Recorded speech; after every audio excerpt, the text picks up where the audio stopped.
के लिए इस दास के पास। आपको यहाँ कोई उलट सुलट बोल भी जाता है, कोई उसकी परवाह नहीं करनी, जिसने भगवान चाहिए। मान अमान करो क्यों ना कोई, चाहे समाज वाले भी आपका मान अपमान करें। और मम संत शरण जगत जान छोई, यानी यहाँ थोड़ी सी अपने अपने विचारों में भी अंतर होता है। ये परम संत पूर्ण परमात्मा के विचार हैं और वो तुलसीदास के एक व्यवहारिक विचार हैं। लेकिन यहाँ थोड़ा सा लागू होता है कि गृहस्थी के पास कोई भी आता है तो सबसे पहले प्रणाम करे।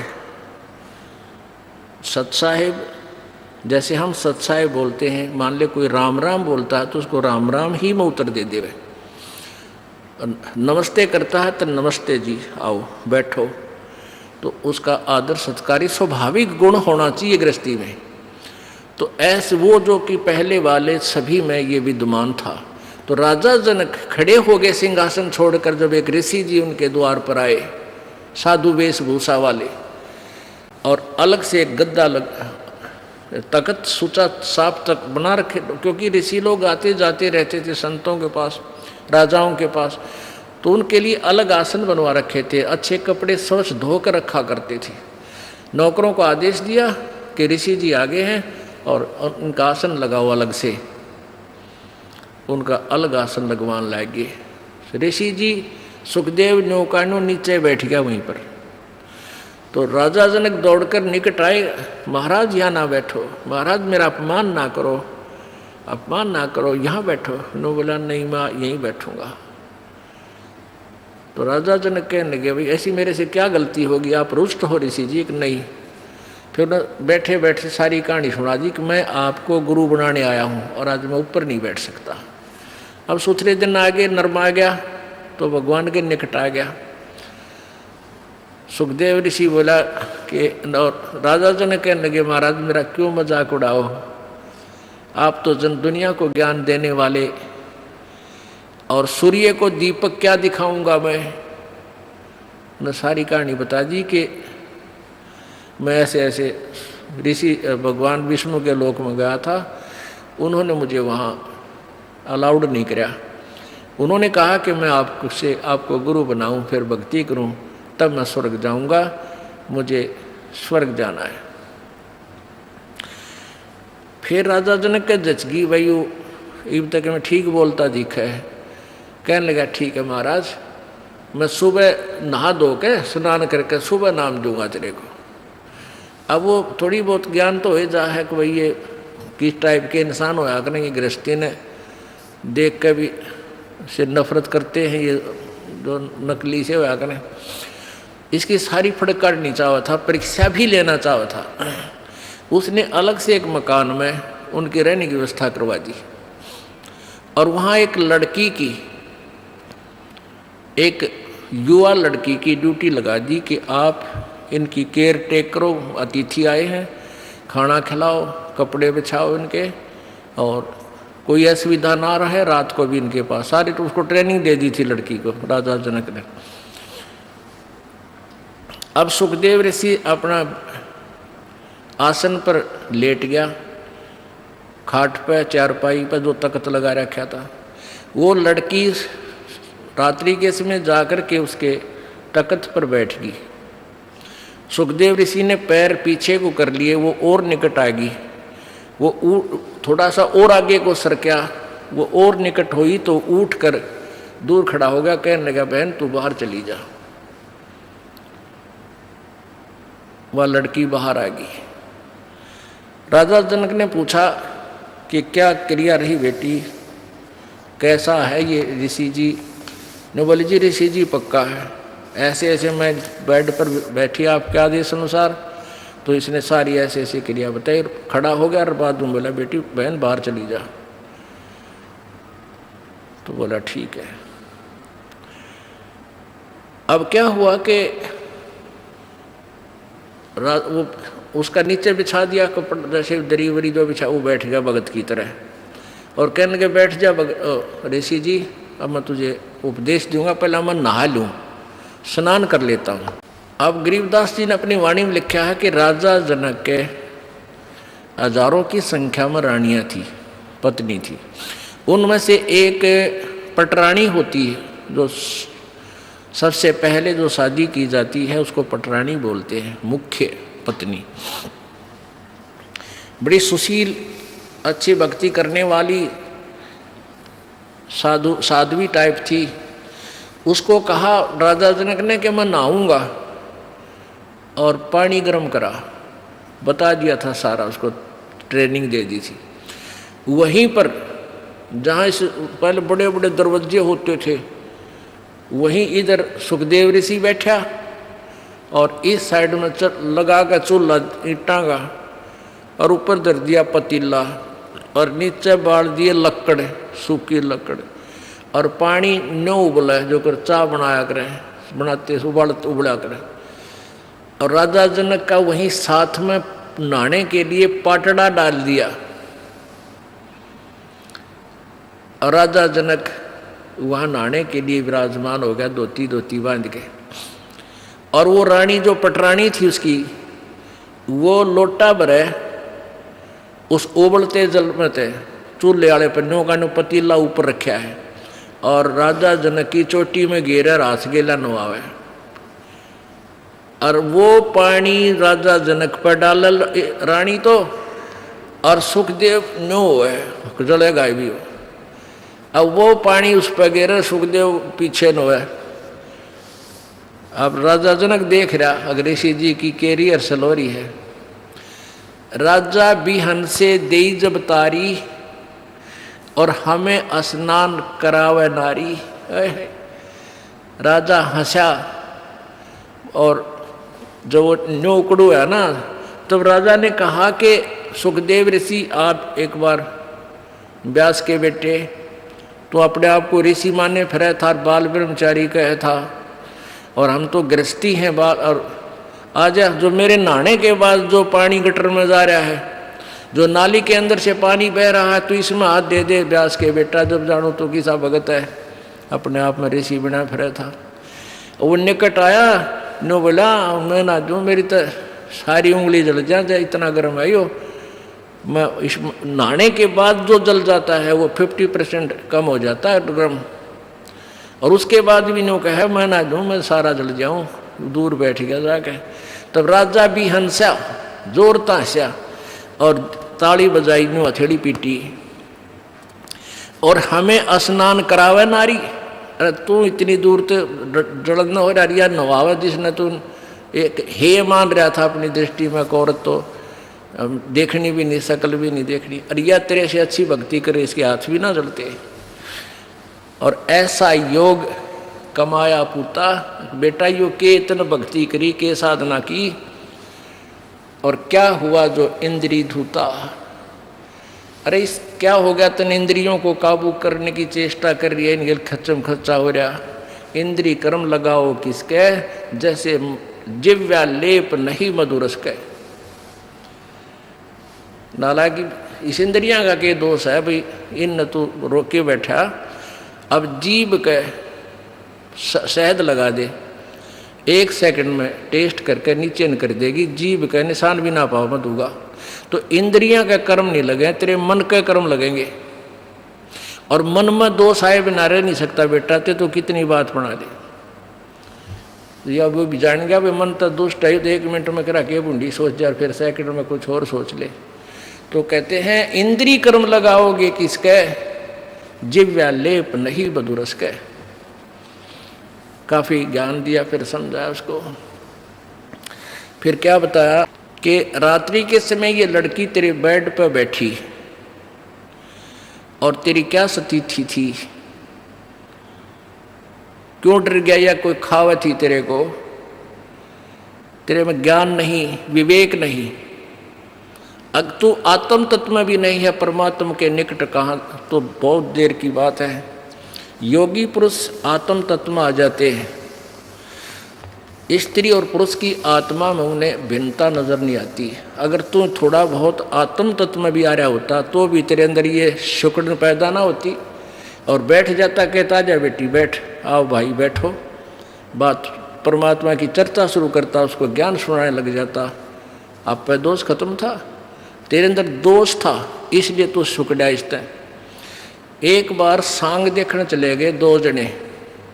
एक तो पहले जाता था, एक पहली बार गया था। और वो लड़के उस समय लड़कियों का ही रोल बना के और मेल फीमेल का रोल करा करते हैं। तो वो नाच रहे थे, कोई गा रहा था, अच्छे सुसज्जित कपड़े मेकअप कर रखी थी। तो पहली बार जो लड़का गया था वो ने कहा दूसरे ने, देख के सुंदर लड़की, देख किसा बढ़िया नाच है। और दूसरा बोला लड़की कोई ना, यो लड़का है, उसका ना जच्ची बात है ना, तो नहीं बेरा। वो फिर शाम के समय जब वो वहाँ अपना स्वांग करके वो ड्रामा पूरा करके जब जहाँ वो रुके थे किसी चौपाल में वहाँ गए, वो पहले जो सत्संग सुन जिसने वो सांग देख रखे थे वो अपने साथी को लेकर वहाँ चला गया। किसको? जो पहली बार गया था। कहाँ? जहाँ वो रुके हुए थे, उनके साथ साथ चले गए। उन बच्चों ने जाते ही वो सारा मेकअप उतार के कपड़े निकाल के न्यारे न्यारे टांग दिए, और वो लड़के नो के नो कच्चे कच्चे में खड़े। तब उसका यकीन हुआ जो पहली बार सांग देखने गया था, अगर तो छोरे थे, छोरी कोई ना थी। अब अगले दिन जब वो सांग देखने गया, वो नाचा भी था वो लड़का, और लड़की का मेकअप भी था, पर उसने लड़की नजर नहीं आई थी, वो लड़का दिखा था। तो ऐसे ही जब आत्मज्ञान में भी होता सुखदेव, तू तने या लड़की नहीं दिखो, तो ड्रामा कर रहा था बेटा, अपना कल्याण करा ले। बोलो सतगुरुदेव। आज सुबह के सत्संग में आप जी ने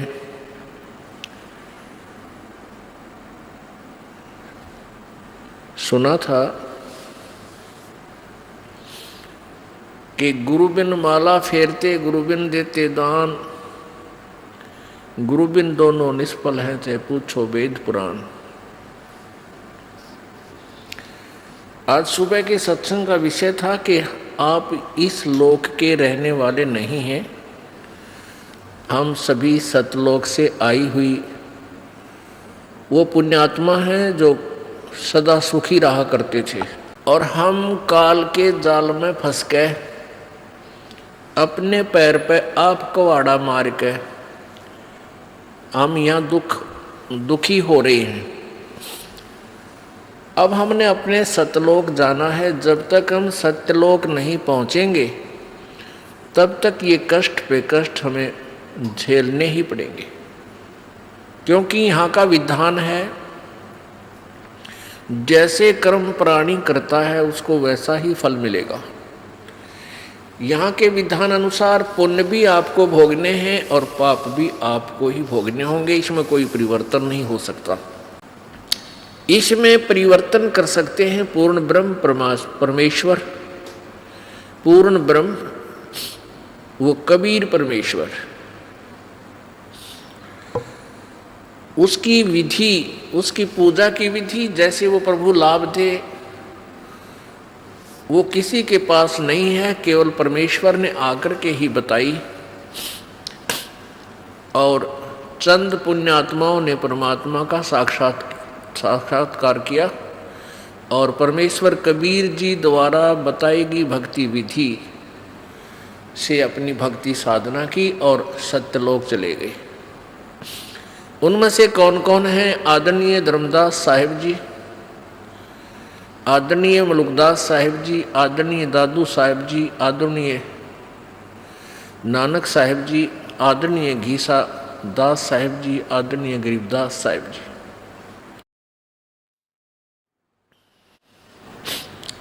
जब तक हम सतलोक नहीं जाएंगे हम यही दुखी होते रहेंगे।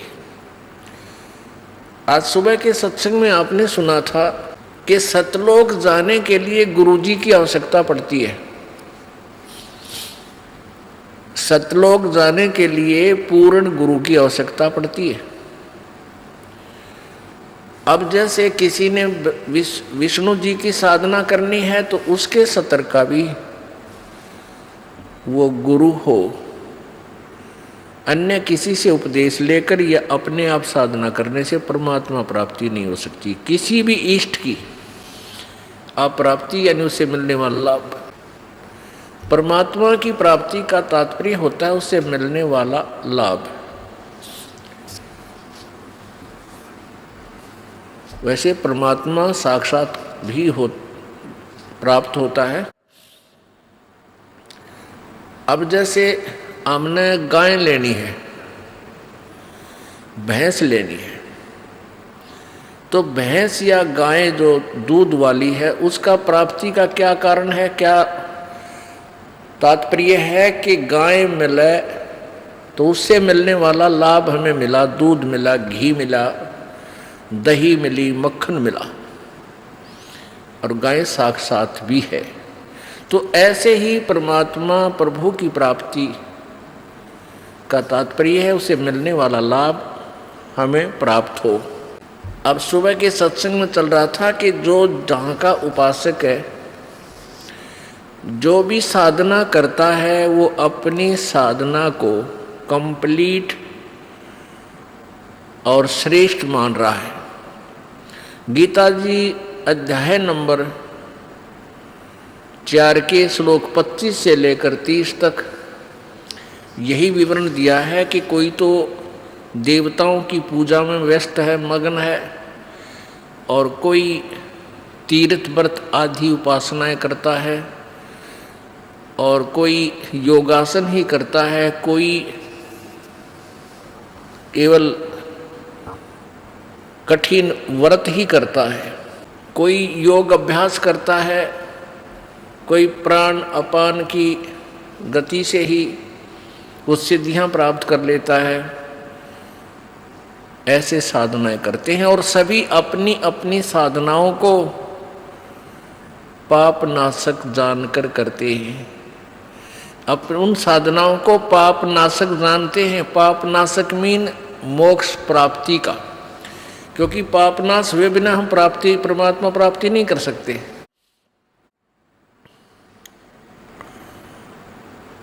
लेकिन गीता जी अध्याय नंबर 4 के श्लोक 32 में कहा है कि इस प्रकार जो आपने अभी 25 से लेकर 30 श्लोक में सुना, इस प्रकार के बहुत से विस्तार से यज्ञ अनुष्ठान तत्व ज्ञान उस पूर्ण परमात्मा सच्चिदानंद घन की वाणी में विस्तार से कहे गए हैं, उनको सुनो। उनके लिए कहाँ जाना है? चौथे अध्याय के 34वें श्लोक में कहा है कि उस तत्व ज्ञान को सुनने के लिए उस तत्वदर्शी संतों के पास जाओ, उनको दंडवत प्रणाम करो और निष्कपट भाव से सरलता पूर्वक उनसे वो ज्ञान पूछो। तब वो तत्वदर्शी संत तुझे उस परमेश्वर के बारे में, परमात्म तत्व के बारे में ज्ञान कराएंगे। इससे ये सिद्ध हुआ कि गीता ज्ञान दाता अपने से किसी अन्य परमेश्वर के विषय में जानकारी लेने के लिए कह रहा है और स्वयं उस जानकारी से अपरिचित है। इससे सिद्ध है गीता जी का ज्ञान इनकम्प्लीट है, लेकिन रॉन्ग नहीं है। अब सुबह जैसे नित्यानंद जी महाराज का आपने शब्द सुना था, क्यों भूली घरे आपना ये ना देश तुम्हारे, पीछे फिर पछताओगे कर लो सोच विचार। अब नित्यानंद जी महाराज विष्णु जी के उपासक थे और वो भी ज्ञान का जो दृष्टिकोण रखते थे, अपने उस विष्णु लोक को ही पूर्ण मोक्षदायक धाम मानकर उसी को टारगेट बनाए हुए थे। और वो अपने उस ज्ञान को, अपने उस साधना को मोक्षदायक मानते थे, तभी तो उसको कर रहे थे और तभी तो उनके ढोल के डंके पर वो आवाज लगा रहे थे। अब वो नित्यानंद जी कौन थे? नित्यानंद जी के गुरुजी कौन थे? संत गुमानी दास जी, और गुमानी दास जी दिल्ली में एक चरणदास जी महाराज हुए हैं। वो सुखदेव ऋषि के शिष्य हुए। सुखदेव ऋषि जी स्वर्ग से आए, विष्णु लोक से, और चरणदास जी को दिल्ली में मिले, उनको अपना शिष्य बनाया और स्वर्ग तक के ज्ञान से उसको परिपूर्ण किया। उस चरणदास जी महाराज की परंपरा में उनके ही ज्ञान के आधार से आगे चल के एक गुमानी दास जी संत हुए। वो इस नित्यानंद महाराज के गुरुदेव थे। तो इससे सिद्ध हो गया कि ये कौन से कुएं का पानी है। ये स्वर्ग तक की साधना श्री नित्यानंद जी महाराज किया करते थे, संत नित्यानंद जी। तो और वो सुखदेव को कैसे ज्ञान प्राप्त हुआ आपको सुबह बताया। अब सुबह आपको बताया तो वही ज्ञान संत गरीबदास जी महाराज जी ने अपनी अमृतवाणी में लिखा है। और कैसे राजा जनक ने उस बूढ़ी आत्मा को समझाया। अब जैसे कि सुखदेव ऋषि जी को भगवान विष्णु ने भी ये कह दिया था कि आप जाइए और राजा जनक से उपदेश लीजिए। उसी आधार से उसने राजा जनक से उपदेश लिया। फिर राजा जनक ने उनको सुखदेव को बताया कि जो साधना, जिस सिद्धि को प्राप्त करके आप घूम रहे हो, इससे आपका मोक्ष नहीं है। अब गरीबदास जी की वाणी का आनंद, यानी परमात्मा सच्चिदानंद घन की वाणी है ये। परमेश्वर कबीर जी ने गरीबदास जी महाराज जी के अंतःकरण में, अर्थात इस कंप्यूटर में, उनकी आत्मा में, आत्मा की जिप में वो डाल दिया अपना पूरा मटेरियल, पूरा ज्ञान भर दिया। तो गरीबदास साहिब जी ने क्या बताया है। कल्प करी शिव पुरुष को गौरी सुनाया ज्ञान, आशा तृष्णा थिर हुई अमर कच्छ परवान। सुनत ज्ञान अनभय पद बाणी, अंड फूट चेतन भय प्राणी। कोट कोट जन्मों के कर्मा, दमन किए चिन्ह निज धर्मा।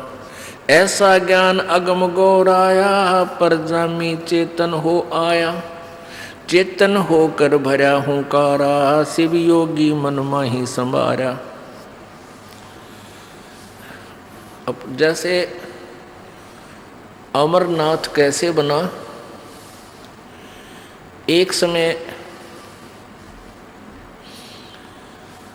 एक समय नारद जी पार्वती जी के पास गए। पार्वती जी से कहा कि हे माई, आपके 108 जन्म हो चुके हैं और आप जन्म और मृत्यु के इस घोर कष्ट को सहन कर रही हैं। भगवान शिव जी के पास एक ऐसा अमर मंत्र है कि वो यदि आपको वो मंत्र दे दें तो आपका जन्म और मृत्यु समाप्त हो जाए। अब पार्वती जी ने कहा कि भाई नारद, आप क्या बात कह रहे हो। भगवान शंकर जी मुझसे बहुत प्यार करते हैं और मुझसे कोई भी वस्तु छुपा कर नहीं रखते। यदि उनके पास ये मंत्र होता और मैं जन्मती मरती रहती, क्या ये मुझे देख सकते थे। भगवान नारद जी ने कहा कि माता, आपके विश्वास के लिए भगवान शिव जी जो गले में 108 जो सिर डाल रखे ना, खप्पर खोपड़ी, वो आपके हैं। आपसे इतना प्यार करता है ये, आपकी मृत्यु के बाद भी आपकी इस निशानी को वो साथ रखता है। लेकिन मंत्र आपको नहीं दे रहा ये मुझे नहीं मालूम, ये वही बताएंगे। पार्वती एकदम थर्रागी, सारी कांपेगी कि सचमुच जो वो शीश, वो गले में उन्होंने जो ये खोपड़ी की माला पहन रखी, वो सचमुच मेरे हैं? अखा माता आपके हैं। और नारद कभी झूठ नहीं बोला करता। बोला भाई बात तो तेरी ठीक है ऋषि जी। अब नारद जी तो लगा के इंजेक्शन निकल गए। अब पार्वती के बेचैनी होगी कि भी नारद जी ने हमसे क्या लेना देना था झूठ बोल के, और भगवान शंकर जी मुझे मंत्र नहीं दे रहे, ये क्या कारण है? समझ में नहीं आई। भगवान शिव जी सामने घर पर आए, और पहले तो पति पत्नी का व्यवहार आपको मालूम है जैसा होता है। ये भले ही परम आत्मा है, यानी श्रेष्ठ आत्मा है, लेकिन है ये भी जीव ही। इनके अंदर भी वही गुण और अवगुण है जो आप जी में है, लेकिन आप जी में हमसे वो उत्तम गुण अधिक है, दुर्गुण भी थोड़े से कम है, पर हैं अवश्य। तो पहले तो पार्वती नखरे कराया करती, जब वो घर पाते ईब तक कहाँ थे आपने हमारा जानने को नहीं, यानी जिस तरह की ये व्यवहार बातें होती है, कभी आकड़ जाती। अब उस दिन जब आए भगवान शंकर जी और चरणों में गिर गई। अब जब भगवान शंकर जी आए, आते ही चरणों में लौट गई, चरण पकड़ कर रोने लगी। रोने लगी तो शंकर भगवान ने सोचा आज यह उल्टी गंगा कैसे चढ़ गई, कमाल हो गया भाई, आज ये मेरे चरणों को कैसे पकड़ रही है। तो उसने सोचा किसी ने कुछ 19-21 कह तो नहीं दिया किसी यहाँ के देवता ने। तो पूछा क्या कारण है, किसने कुछ कहा है तो मुझे बताओ।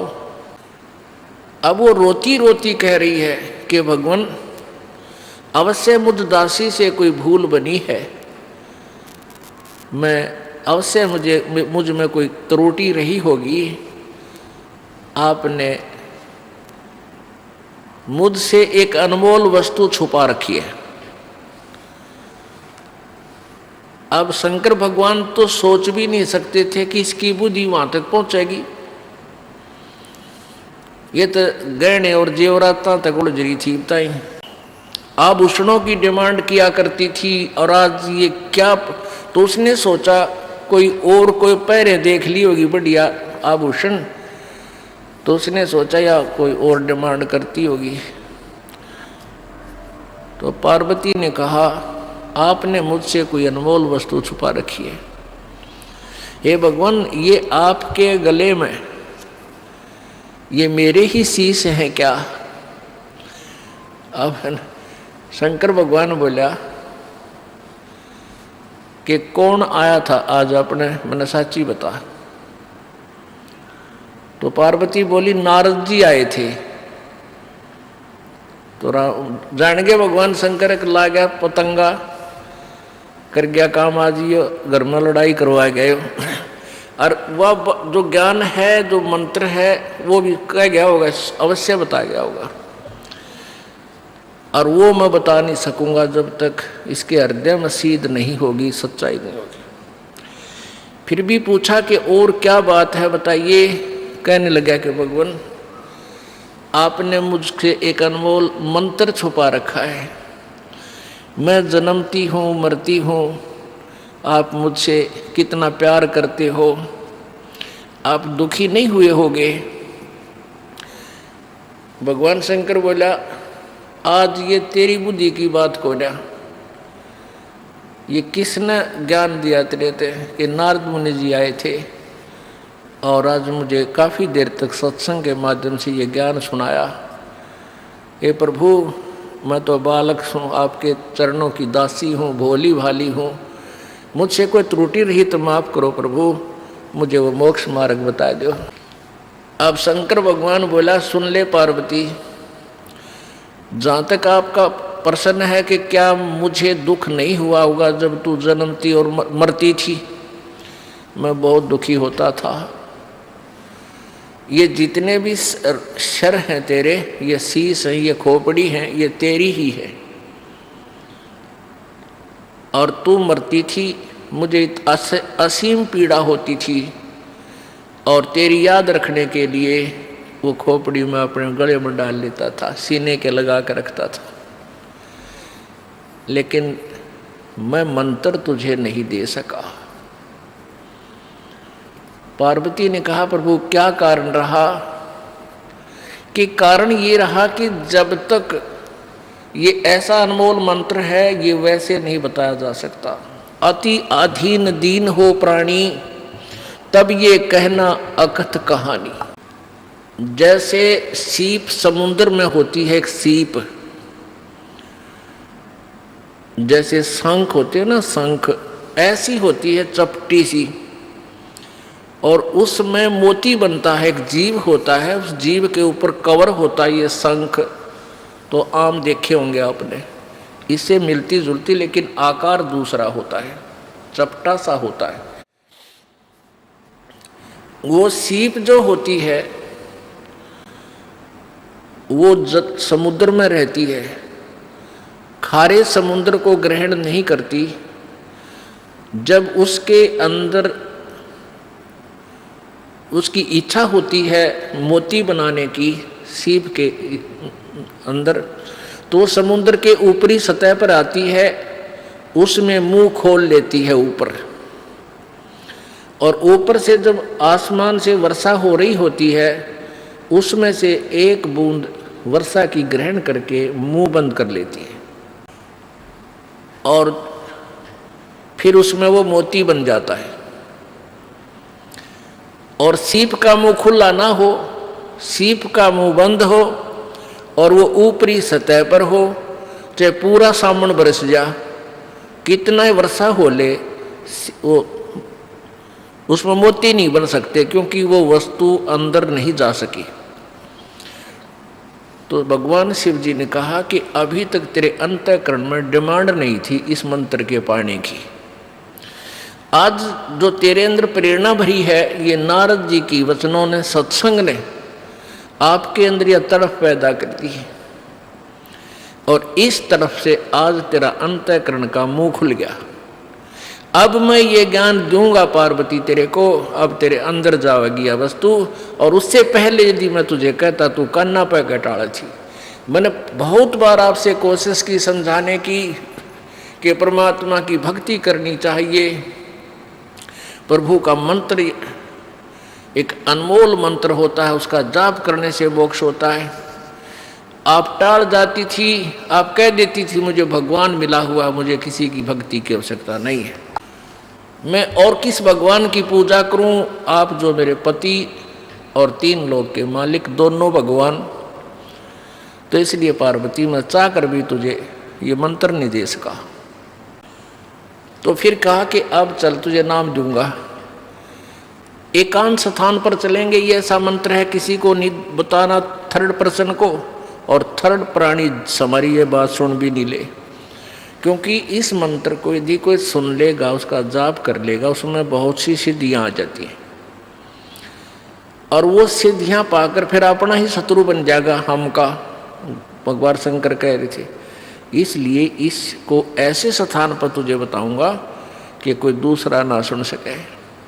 जहाँ पर ये अमरनाथ बना हुआ है, वहाँ जाकर के भगवान शंकर जी ने एक सूखा वृक्ष देखा, सूखा वृक्ष जिसके कति सूख जाकर पत्ते वत्ते नहीं हो के, वो टहनी और तना खड़ा हो, उसके पास जाकर के और ऐसे 3 बार ताली बजाई, मुँह ऐसे दौड़, इतनी जबरदस्त आवाज हुई कि आसपास के कोई पक्षी भी था भूल भटक कर वहां पर, सब उड़ गए,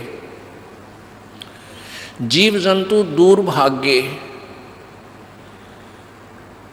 और वहाँ इसलिए बैठे थे, आसन लगाया था कि यहाँ कोई प्राणी भी आकर, कोई पक्षी बैठ भी जाओगा मेरी नज़र पड़ जाएगी, और जहाँ 10 पत्ते होंगे मैं नहीं देख सकूँगा। उसमें क्या था कि उसकी एक खोगर, एक बिल था उस वृक्ष के तने में, और उसमें तोते, मादा तोती ने अंडा दे रखा था। मादा तोते ने अंडे दे रखे थे। तो जो स्वस्थ अंडे थे वो तो भगवान शिव जी की ताली से और उनके वचन की कल्पना से कि यहाँ कोई अंडे भी हों वो भी स्वस्थ हो जाएं और पक्षी बनकर चले जाएं। ऐसा ही हो गया। उसमें एक अस्वस्थ अंडा था, वो नहीं स्वस्थ हो पाया उस भगवान की तारी से और उस कल्पना मात्र से। तो फिर भगवान शिव जी ने पार्वती से कथा सुनानी चाहिए, क्योंकि ये भगवान भी किसी और परमात्मा के विषय में जानकारी देना चाहते हैं और देते हैं। इनको भी पता है कि कोई और शक्ति है, लेकिन कंप्लीट ज्ञान इनको नहीं है। जैसा भी उनके ज्ञान था, लेकिन ये परमात्मा है, श्रेष्ठ आत्माएं हैं, पिछले जन्म के पुण्यकर्मी प्राणी हैं, तभी तो 3 लोक के ये प्रधान बने हुए हैं। अब जैसा शिव जी भगवान ने ज्ञान है वो पार्वती को बताना शुरू किया। क्या बताया कि नीचे मूल कमल है, मूल कमल में गणेश जी का वासा है, इसका ये मंत्र है। उसके ऊपर स्वाद कमल है, उसका ये मंत्र है। सावित्री और ब्रह्मा जी का वास है। और नाभि कमल में विष्णु और लक्ष्मी जी का वास है, इसका ये मंत्र है। ये ऐसे ऐसे जाप करो। और हृदय कमल में शिव जी का जाप, शिव जी का कमल है और इसका ये जाप है। और कंठ कमल में दुर्गा का ये मंत्र है, इसका ये जाप करो। ऐसे ऐसे चलते रहो, ऐसा दिखाई देगा, फिर आगे चल के ऐसा होगा, आगे जब उसमें पहुंचोगे वहाँ ऐसा होगा, उसका इतने कलर हैं, उसका ऐसा कलर है, उस कमल का उसके इतनी पंखड़ी हैं।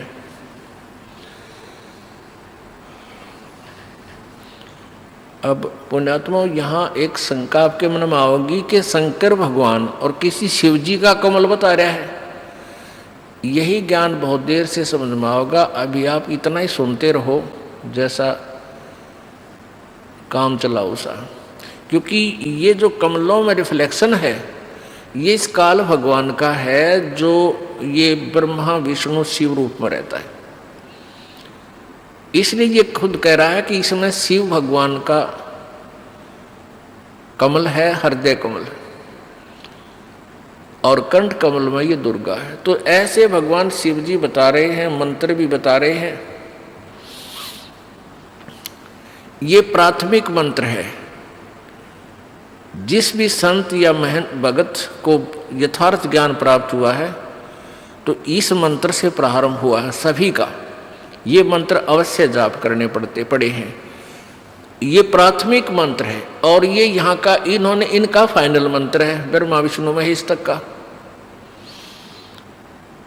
जो ये 5 नाम हैं, जो आपको 7 नाम दिए जाते हैं, इनमें से बीच वाले जो 5 मंत्र हैं ये यहाँ के फर्स्ट एंड फाइनल सारे मंत्र। इन में कोई 1 जप है, कोई 2 का जाप करे है, कोई 3 का कर ले है। उनको कंप्लीट रेशो नहीं, कंप्लीट चूर्ण नहीं है उनके पास, यानी वो पूरी दवाई नहीं बना पाए। ये तो कबीर परमेश्वर जी ने आके हमें बताई कि ये सभी मंत्र इकट्ठे ही ऐसे जाप होंगे तब ये पूर्ण दवाई बनेगी। तो भगवान शंकर जी पार्वती जी को बता रहे हैं और पार्वती जी को बता रहे हैं एक मूल कमल, रीढ़ की हड्डी, बैकबोन के लास्ट एंड नीचे, उससे अंदर की तरफ 2 उंगल ऊपर भगवान गणेश जी का कमल है। उसकी 4 पंखड़ी हैं, उसका ऐसा रंग है, उसका ये मंत्र है। ये जाप कर पार्वती। दूसरा उसके उससे 2 उंगल ऊपर स्वाद चक्र है, सावित्री ब्रह्मा का जाप है, स्थान है, वास है, और उसमें ये मंत्र जाप कर पार्वती ऐसे ऐसे। वो कहती है और उसको तुझे ऐसा कलर दिखाई देगा, इसमें ऐसे अक्षर लिखे होंगे इन पंखड़ियाँ पर। वो कहती हाँ जी हाँ जी, क्योंकि ये भी पुण्यात्मा पिछले जन्म जन्मांतर की अच्छी साधक थी पार्वती, इसलिए शीघ्र ही इसकी आत्मा अंदर की तरफ सुरती चली गई और वो अपना देख रही है। उधर से क्या हुआ कि पार्वती जब पहुंच चुकी इस कंठ कमल की तरफ, इससे आगे को जब चलने लगी वो अचेत हो गई। उसको ऊपर कुछ प्रकाश आदि नजर आने लगा तो बोलना बंद हो गया, क्योंकि अंदर बहुत ज़्यादा नज़ारे हैं, बहुत ज़्यादा आतिशबाजियाँ हैं। हुआ तो बोलना बंद होगी, आतिशबाजी देखने लगी। उधर से जो तोते का अंडा गंदा था वो स्वस्थ होकर उसमें से पक्षी बन गया, तोता बन गया, पर जामे आई, उसका पंख जामे आई उत्पन्न होगी। और फिर वो कहने लगा हूँ। अब शंकर भगवान ने सोचा ये कौन आ गया भाई, पार्वती तो बोल ही नहीं रही और किसने सुन लिया हमारा ज्ञान। तो देखा उसकी तरफ, वो तोता बोल रहा था। अब जान गया तोता भी कि इतना गड़ेगा। अब वो उड़ लिया, तोता उड़ गया, भगवान शिव जी पीछे पीछे, और तोता जाकर के व्यास जी की पत्नी के पास वो शरीर छोड़कर तोते वाला उसके गर्भ में पहुंच गया। जैसे आपको सुबह बताया था, जैसे प्रेत होते हैं, पितर होते हैं, जो पितर सतर्के होते हैं वो किसी भी के शरीर में प्रवेश कर जाते हैं और शांति पूर्वक बैठे रहते हैं। वो अच्छी आत्माएं हैं, किसी को सताना नहीं चाहती, वो शांत रहते हैं। और जो दुष्ट टाइप के व्यक्ति मरते हैं, खरपतवारी खुरापाती, वह भूत बनते हैं। वो कुछ एक तो उनमें से एक आधा जो कुछ ठीक सी भक्ति रह जाती है, थोड़ी बहुत उनमें अंश, वो दूसरे वो तो फिर भी चुप रहते हैं। बाकी जो खुरापाती होते हैं वो स्वयं नहीं प्रवेश कर सकते किसी में। उनको ये अन्य जो जंतर मंत्र करने वाले होते हैं, ये अपने उस जंतर मंत्र के द्वारा किसी में प्रवेश कर देते हैं। वो तो फिर निचले टेकन के हैं कोनी, जिसमें बढ़ जाएंगे वो गद्दम गद्दा की तो कुछ कर रहे हैं, कि तो कुछ कर रहे हैं, सुनो अचेत कर देंगे, कि तो नू नू करेंगे बैठ के। वो निकम्मे टाइप के भूत होते हैं, मर्द प्राणी। तो ऐसे वो उसके पेट में पहुंच गया, व्यास जी की पत्नी के पेट में। और व्यास जी की पत्नी भी बहुत पुण्यकर्मी प्राणी थे। अब उनको छेड़ना भी भगवान शिव जी के बस की बात नहीं थी। तो उससे जाकर कहा कि हे व्यास की पत्नी, आपके पेट में मेरे ज्ञान का चोर आया है और इसने ज्ञान सुन लिया और ये अमर हो गया, और इसने तू बाहर निकाल, मैं इसने गढ़ूंगा, इसको जान से मारूंगा। ये कहीं मनुष्य शरीर प्राप्त करके इस मंत्र का कहीं आगे ना ज्ञान करवा दे किसी को।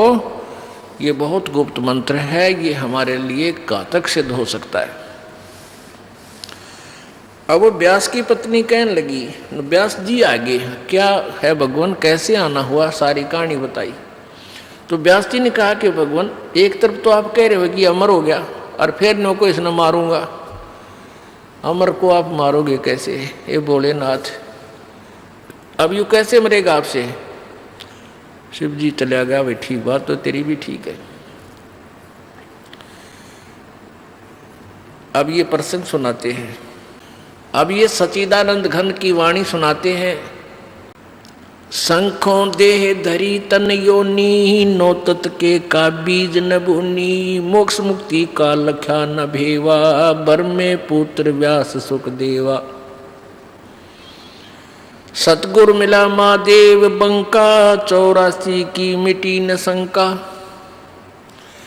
78 जन्म गौरी भरमाई, शिव को रुंड माला गल लाई। अर्ध शरीरी देवी गौरा, जिनका थीर भया न भोरा। नारद मुनि उपदेश बखाना, गिरजा सुनो मोक्ष पद ज्ञाना। सुन हे देवी गौरा माई, 68 तीर्थ पर भी नाई। पिंड प्रदान किए कै बारी, खुली नहीं तेरी मुक्ति दुआरी। रुंडमाला शिव के गल माही, सो देवी तुम जानो नाही। रुंडमाला, इसने कहे इसके ऊपर ये खोपड़ा बच जाता है, इसको रुंडमाला कहें। शीश, रुंडमाला शिव के गल माही, सो देवी तुम जानो नाही। तुमरा देवी रूप विशाला, शिव तो पैर रहे रुंडमाला। परले शंख असंको जाही, अमर कथ शिव कल के माही। अमर कथ शिव है अनुरागी, तुम देवी गौरी दिल त्यागी। मूल मंत्र नहीं नाम सुनाया, ताते कल्प होवे तेरी काया। अब नारद जी इंजेक्शन लान लाग रहा है कि तेरे को भगवान शिव जी ने दिल से त्याग रखा है और तेरे को ये मूल मंत्र नहीं बता रखा, उससे तेरा मोक्ष हो सकता है। महादेव देवन पति देवा, जाकी करी न गौरी सेवा। अब पार्वती जब ये कहने लगी कि हे नारद जी, ऐसा नहीं हो सकता कि भगवान शिव जी मुझसे कुछ छुपा के रखें, मैं नहीं मान सकती। तो नारद जी क्या कह रहे हैं कि अभी तक तो आपने भगवान शिव जी को एक पति रूप में डील किया है, आज उनको गुरु रूप में डील करना। क्या बताते हैं?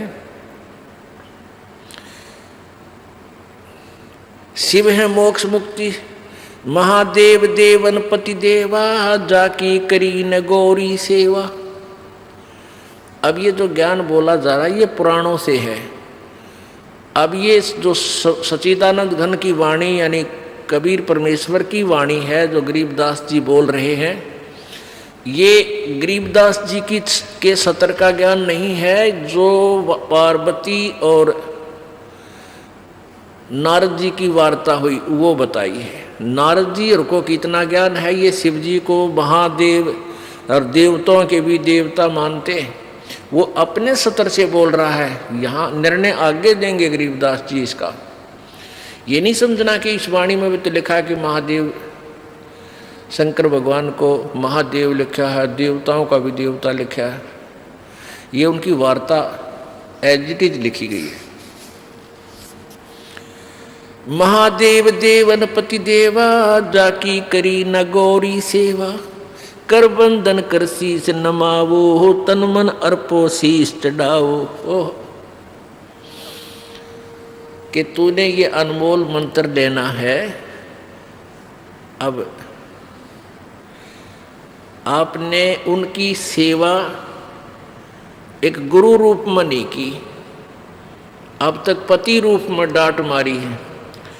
और कर बंधन कर जो शीश नवाओ, ओहे हाथ जोड़ के शीश नवाओ, और तन मन अर्पो शीश चढ़ाओ।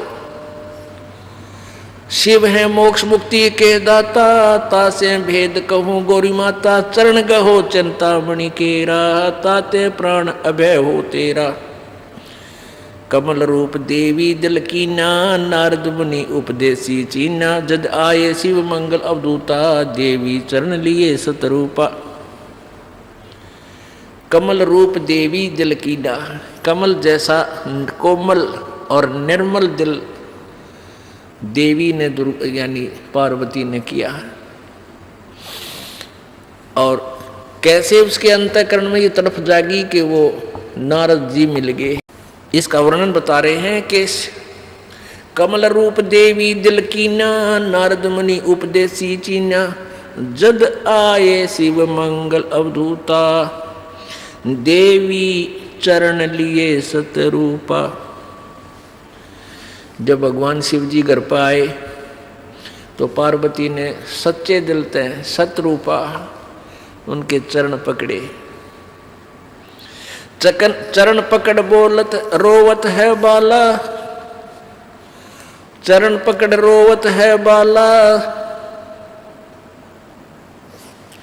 मेरे शीश की ये रुंड माला, कि आपने मेरे सिर आपके गले में माला बना रखी। मोसे भक्ति दुराई देवा, मैं जानी नी तुम्हारी सेवा, आपने मेरे से भक्ति छुपा रखी है और आप किस तरह प्रसन्न होगे ये ज्ञान मुझे नहीं था। चरण पकड़ रोवत है बाला, मोरे शीश किए रुंड माला, मोसे भक्ति दुराई देवा, मैं जानी नहीं तुम्हारी सेवा। मोसे भक्त दुराई स्वामी, हमसे भेद कहो निज धामी, मैं अबला हूँ बालक भोरी, पार निभाओ हमारी डोली। मैं बाला हूँ, मैं अबला हूँ बाला भोरी, मैं एक बालक हूँ आपके सामने, भोली भाली हूँ, अबला हूँ यानी निर्बल हूँ, और मेरी डोली पार निभाओ, मुझे मोक्ष मार्ग बताओ। पूर्व जन्म की कथा सुनावो, मूल मंत्र हम शिव गो रहो, मूल मंत्र महबूब का ई सुनाओ मोही। देखो निर्णय आ रहा है कि मूल मंत्र महबूब का, उस परम प्यारे परमात्मा सत्य पुरुष का वो मूल मंत्र मुझे हे भगवान सुनाओ, और जुगन जुगन का पातक कटे छूटते दिल द्रोह। मूल मंत्र महबूब का ई सुनाओ मोही, जुगन जुगन पातक कटे हैं छूटत है दिल द्रोही। भूल रही भव सागर हम ही, मोक्ष मुक्ति के दाता तुम ही, शीश पकड़ सुन देवी बाता, को उपदेशी मिला विधाता। अब ये तो नहीं ज्ञान तुम्हारा, हम सुभेद कहो परवारा, गिरजा कह सुनो शिव स्वामी, तारण तरण आद घन नामी। नारद मुनि उपदेश संबोधम, दीना ज्ञान ध्यान प्रमोदम, शिव समर्थ बोले हैं जब ही, गौरी ज्ञान सुनाया तब ही। अब भगवान जब वो पार्वती जी भगवान शिव के चरणों में लेटी हुई थी, उसका सिर पकड़ के बैठाया कि बैठ, ये तेरे सतर का ज्ञान नहीं, नो बता आज कौन मिला ऐसा भगवान आत्मा जो तेरे अंदर यह प्रेरणा पैदा कर गया मालिक पाने वाली, जो मैं युगों से नहीं कर सका। तो क्या बताती है, क्या कहते हैं भगवान शिव, शीश पकड़ सुन देवी बाता, को उपदेशी मिला विधाता। कि ऐसा कौन भगवान मिल गया, विधाता मिल गया, तेरे मन ने फेर गया, तू तो क्यों करे भी ना सुन की थी मेरी बाता ने। शीश पकड़ सुन देवी बाता, को उपदेशी मिला विधाता, ये तो नाही ज्ञान तुम्हारा, मोसे भेद कहो परवारा। कि तेरी बुद्धि का ज्ञान कोई नहीं जो आज तू बोल रही है। गिरजा कह सुनो शिव स्वामी, तारण तरण आद घर नामी। अब वो गिरजा बताती है कि कौन मिला। नारद मुनि उपदेश समोदम, दीना ज्ञान ध्यान प्रमोदम। कि नारद जी मिले थे तो भगवान शिव जी कहे बुलाओ नारद जी का, आज तेरी बुद्धि तो पलट गई ना, कद्दे भी ना सुना थी बात ने। शिव शिव समर्थ बोलत हैं जबी, गौरी ज्ञान सुनाया तभी। कोट कल्प पर ले जुग बीती, ज्ञान दान सभी परचीती। तुमरा मन नारद मुनि फेरा, सुनो ज्ञान तुम गौरी मेरा।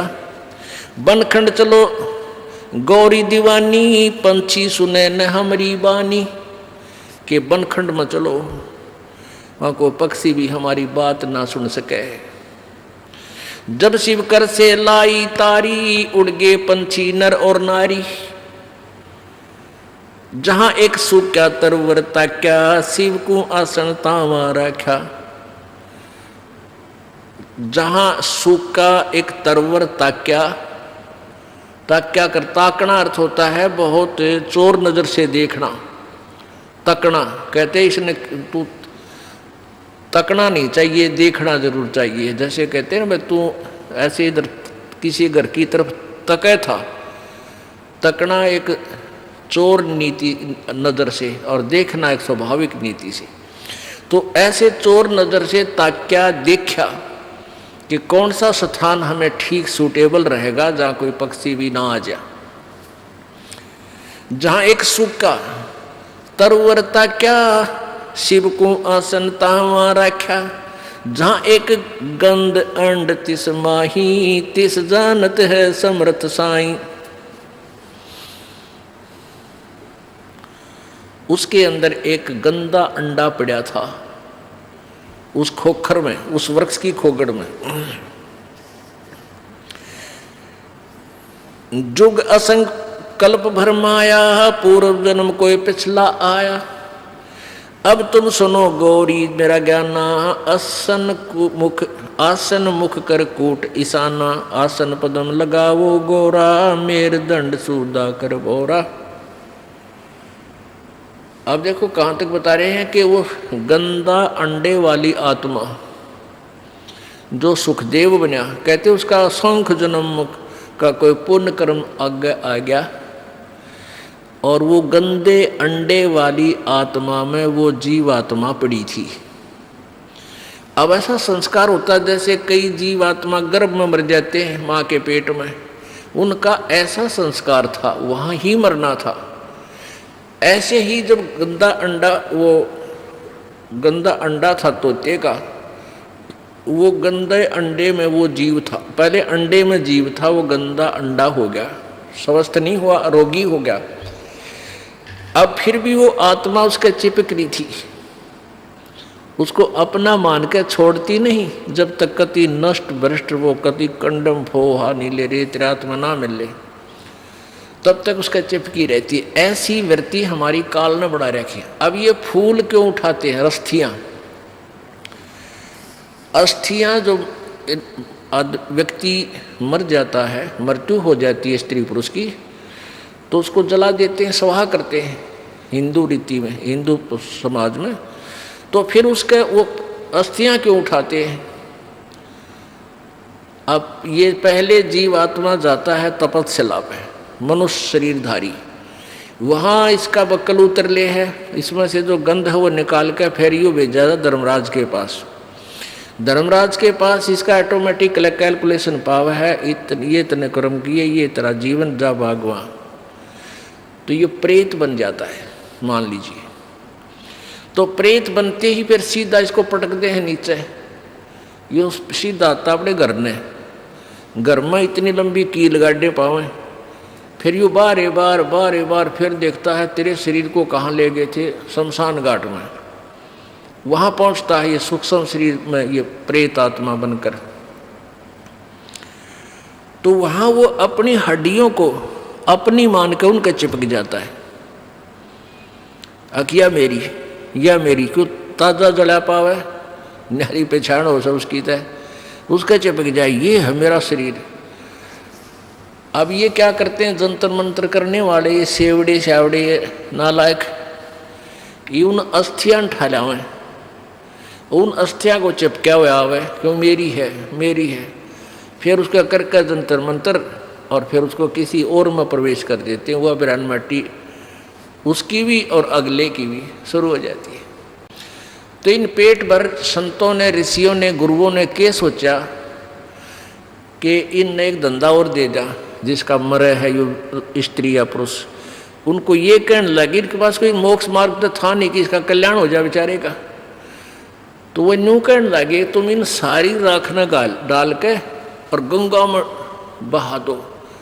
अब गंगा में दरिया में डालने पाछे वो कितना का कित जाएगा, उसका भूत ने बेरा पट्टा ना कौन सी तेरी थी, तो वो कहते यहाँ से चाल जाएगा। सत साहेब, अगर आपको सत्संग वीडियो अच्छी लगी हो तो हमारे चैनल को लाइक करें, सब्सक्राइब करें। सत साहेब।